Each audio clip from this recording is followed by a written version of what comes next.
Crack cocaine was my addiction in the womb. Coming into the world, my first days were that of a baby sharing her addiction that her mother subjected her to. My uncle would tell me I was a small, frail, and malnourished 8-month-old, born with intense shakes as I went through withdrawals. My mother was born Waylene Yvette Cummings in Bakersfield, California, where she lived out her troubled life. My mother was a beautiful woman who stood 5 feet 2 inches tall with long black hair that hung just below her shoulders and bright green eyes that would stand out in a crowded room. My father, I never knew. He met his fate in 1983, months before I was born.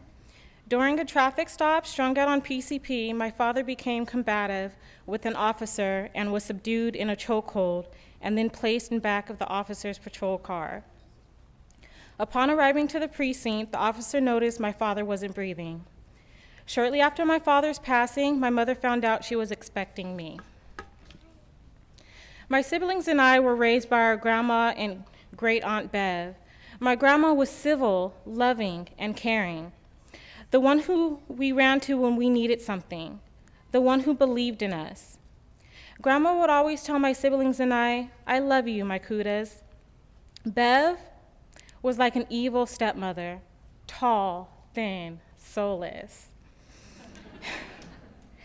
Whenever I did something wrong, Bev would yell my name through the house, Issa! As her shrill voice teetered through the hall, strong enough to make my hairs on my neck stand up. It was as if I was aboard the great Jolly Rogers, walking the plank of Captain Hook's ship at Bev's command, my feet weighing heavy as they drug against the rotting floorboards of that long, hollow plank, my mind racing and rehearsing my defense and the possible actions Bev were to take. I didn't clean the kitchen the way I was instructed to by Bev and somehow made it to bed without her stamp of approval.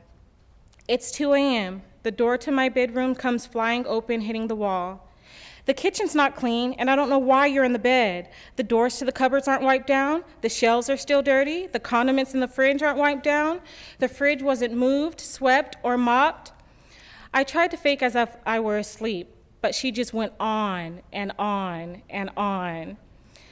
I told you to get the toothbrush and clean the grout around the sink, and that wasn't even done. Now, what do you have to say to that? The only answer my smartass had was, who does all that? Really, Bev? Really? Wiping down the ketchup bottle, and who's going to come in and look behind the fridge? Now, who's the crazy one? She would have me get out the bed and try again as she dictated every move that was made. Bev, I have school tomorrow, and if you're going to stand there pointing, why don't you just do it yourself? I know you have school. You should have done it the right way the first time. You're 15 and you don't know how to clean a kitchen?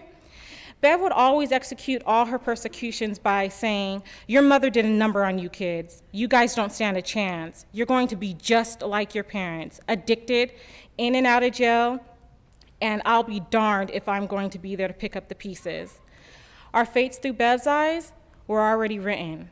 We were to continue the cycle of failure and addiction.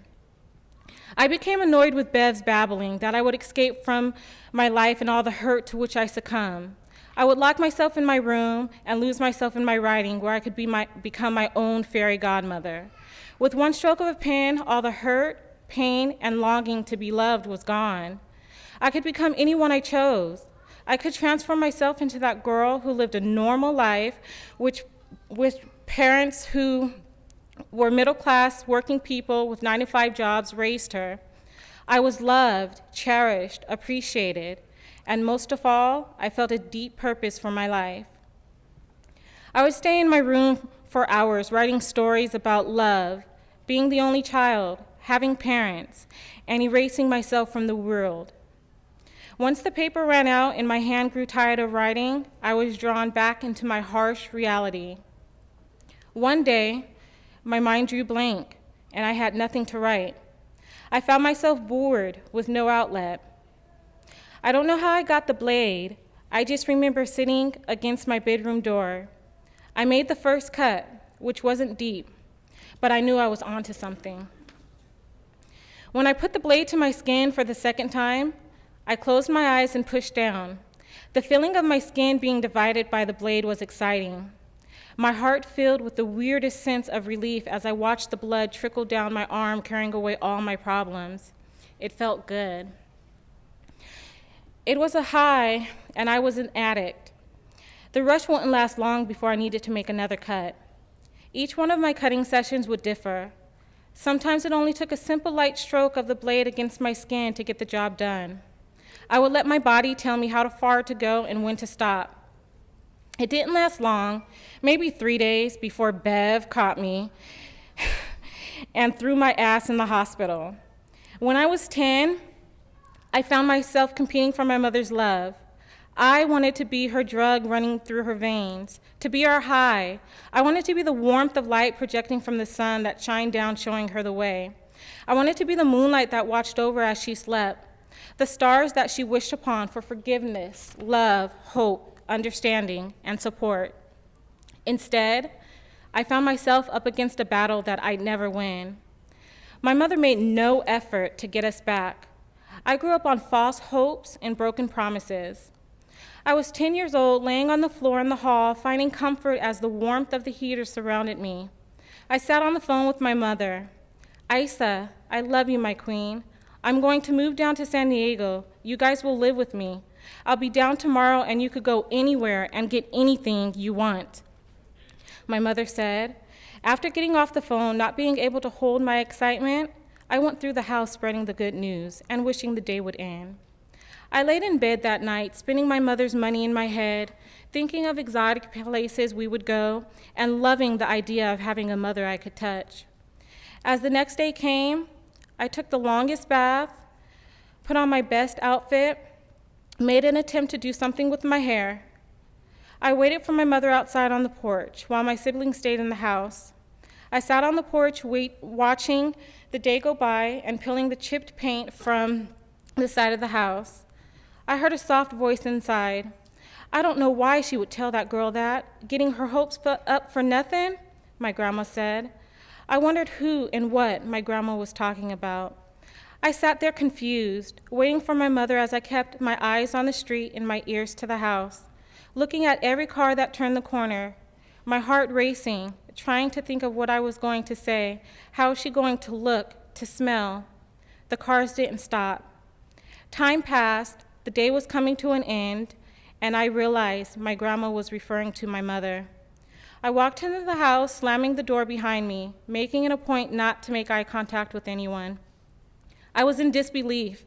My grandma and Bev knew the whole time I'd been lied to. They let me make a fool of myself. I waited for my mother to call with an excuse, but that call never came. My mother reached out to me again when I was 15 years old. I didn't want to hear the apologies and I love you she used to win my siblings over. She was dead to me. I wanted her to hurt, to feel the pain that I endured, to have everything she knew and loved ripped away at my doing. Eventually, I would develop a phone relationship with her just so I could verbally attack her. She would sit on the phone with me for hours as I cussed her. I would close my bedroom door and turn up the TV so that my foul language wouldn't make its way to the living room where Grandma and Bev sat. You're just a big fat crackhead. You're not a mother. You're just a bitch that spread her legs for some crack and was burdened with kids you don't want. My mother would become silent. I'd continue. I'm going to be a better mother than you are to me. You'll never see my kids. I'm glad you lost all of us and you're all alone, you crack-addicted bitch. My mother's reply would always be the same, that of a little girl crying out for her mother. Stop, Issa. Put my mom on the phone. I love you. Why are you doing this to me? As she cried, I laughed. It was like I held her warm, beating heart in my cold, dense hands, squeezing with each spoken word to inflict a deeper pain. I enjoyed that power. She'd end every call by saying, no matter what you must think of me, I still love you, my pretty. I felt defeated. My words held no meaning to her. Her life was what she created, and I was just another critic in her eyes. It was a bright, sunny day, the trees swaying back and forth, the laughter of children being carried through by the gentle breeze that filled the air.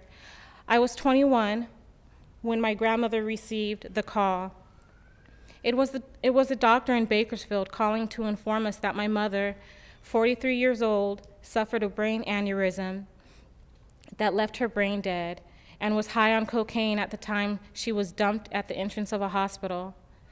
The doctor told my grandma of two options: long-term care or to take my mother off life support, but he needed authorization from her children. My grandmother, heartbroken and in pain at the predicament that we were faced with, I snatched the phone out of my grandma's hand and excused myself from the living room. I can't hear anything the doctors are saying over all this whining. As I make my first steps, I hear, "See about long-term care and moving her down in San Diego." I didn't acknowledge them. I quickly walked out to the garage, closing the door behind me, hoping no one would follow. I sat on the first step of the garage floor, my knees up against my chest, the phone up against my left ear, resting on my shoulder. Sitting on the cold concrete steps, waiting for the doctor to explain our options and faking my concern for a mother I could care less about. As I dragged my finger through a pile of washing powder that was spilt sometime before, the doctor reached the end. It was now my turn to speak. I took a deep breath. My siblings and I wish to pull the plug on my mother. We do not want her to suffer. When I gave the doctor consent to pull the plug on my mother, I felt nothing. I pulled the plug on a woman with no meaning in my life. We didn't have the expenses for a funeral, so my mother's cold and bloated body laid in the morgue unclaimed for 30 days before she was cremated and tossed in a grave where other unclaimed souls would rest.